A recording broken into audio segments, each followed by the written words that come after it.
Did anybody ever go to church and feel like the message was literally for you? Same, same. This morning, whenever I went to church, my heart was so heavy and I was feeling super alone and isolated as a stay at home mom that homeschools and spends the majority of her time around children. I was feeling super unseen and unheard, and I don't want to say unloved because I know that my family loves me very, very much, but I was not feeling great. And this morning at church, a lady came up front, and I don't know whether it was planned. I literally have no idea who she was or how that came about, but she came up to the front and she said a prayer. And I had literally just walked out of the sanctuary to the cry room, and for some reason, the sound in there wasn't working. But I knew when that lady came up to the front that I was supposed to hear what she was saying. So I scrambled, could not figure out how to get the sound to come on in there, and I just opened the door and listened to what she said, and I closed my eyes and tears just fell. I really can't tell you much of what she said except for that the prayer was for somebody and that God had let her know that the devil was using a spirit of isolation and feeling alone just to hurt someone, to he was weaponizing those feelings to hurt someone. And there is no better description of how I felt than alone and isolated, really, because I don't feel like even a lot of other moms understand what it's like to be a homeschool mom. And I am in no way complaining because I love my life as a homeschool mom. But as a Christian mom and as a mom trying to live biblically in today's world, it is so hard and it can feel isolating, especially when people even close to you are not making the same decisions as you. It's tough. And trying to stick it out and be a leader and to help people get closer to God and to bring more people to God is a calling that I feel like He has placed on my life. So I can't just back down. Not that I want to back down, but I can't. And so I'm always pushing, pushing, pushing, pushing, pushing. And sometimes that pushes me away from everyone else. And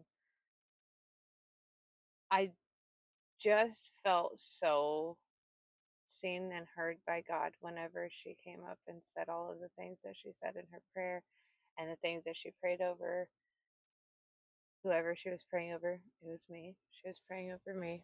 Maybe other people too, but definitely over me. It was it was like God was just speaking right to me, and I love that.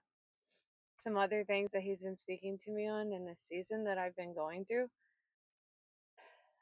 I just keep getting a reoccurring message that I'm in the desert.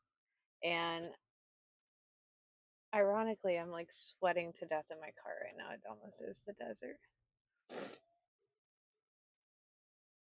Hopefully, that's not going to affect the sound quality. I don't know. Anyways, the desert.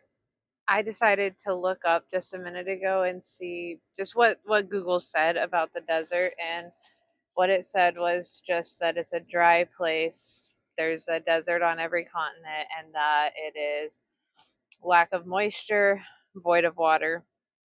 And obviously, in the Bible, God takes several people to the desert to reveal things to them. And so I was just thinking about how those terms kind of lined up spiritually. And it's like God's our living water. So obviously, when we're in a desert, we are lacking something. And I know how much I'm lacking God, even though I'm praying and even though I read my Bible. I know that I'm supposed to be doing more and I'm not.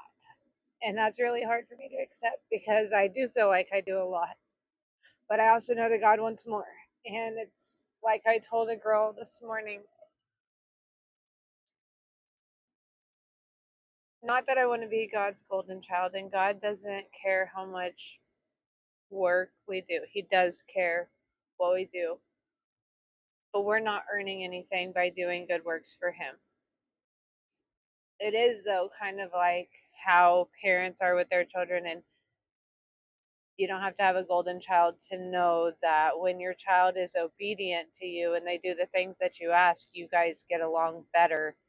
And that child has a more fulfilling and a more rewarding life, as opposed to a child that constantly doesn't obey, gets themselves in trouble, has to have punishments, has to have consequences.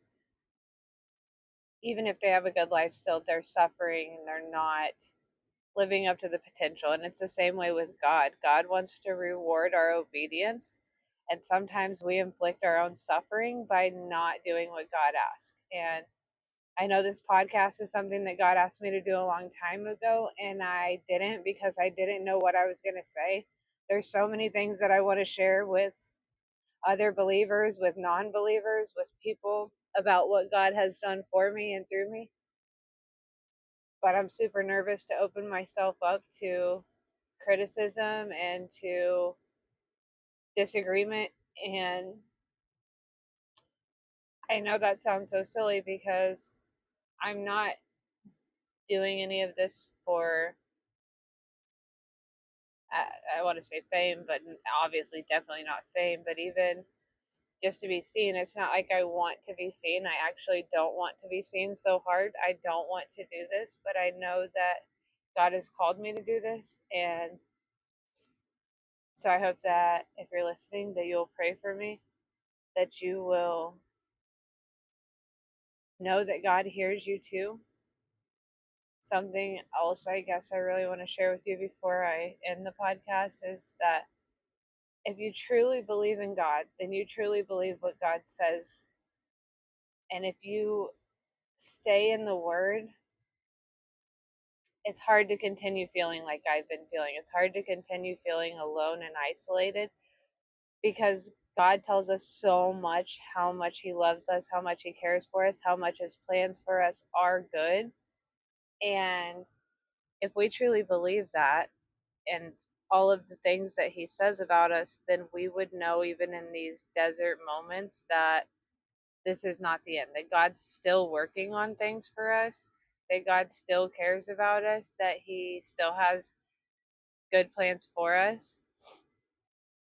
And I just hope that you can take that as encouragement. I hope that sometime in the very near future, God gives you a sign that He's listening to you, that He's listening to your prayers, that He cares about you, and that He wants to draw you closer to Him.